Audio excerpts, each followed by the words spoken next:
Tu dia hari ni tu pokok hujan gelap, angin tak sepoi-sepoi lagi ni. Ni dah hari kedua ketiga dah hujan, banjir di mana-mana. Dekat ni alhamdulillah Mengkuang tak banjir, alhamdulillah. Tidak Mengkuang ni sikit-sikit banjir. Mudah-mudahan yang banjir kat rumah tu harap tabahlah, tabah menghadapi bencana alam lah orang kata kan. Jadi yang tak banjir bolehlah bantu-bantu apa yang patut. Kalau yang biasa rumah banjir tu 2-3 hari sebelum ni kena prepare dah, kena angkat dah peti ke apa ke mari ke atas tempat tinggi.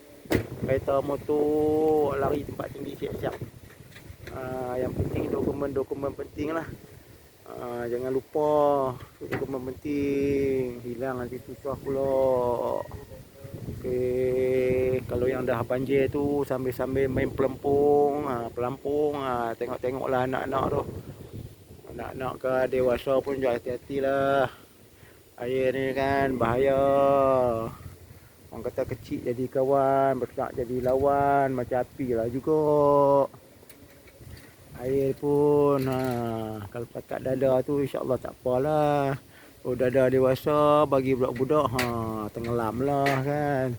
Jadi sama-samalah kita jaga, kita pesan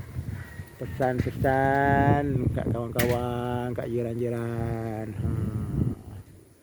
Okey, ni nampak nak hujan, gelap tu. Nak sambung semalam sehari turun tak berhenti. Ni nak turun pula sampai pukul berapa tak tahulah. Musim macam musim tengkujuh lah. Hujan. Jadi kepada penuri kita terpaksa berehatlah. Berehat, kena carilah sumber-sumber yang lain. Sambil tu banyak sumber lagi kena usahalah nak buat macam mana. Yang berkebun pun sama jugalah.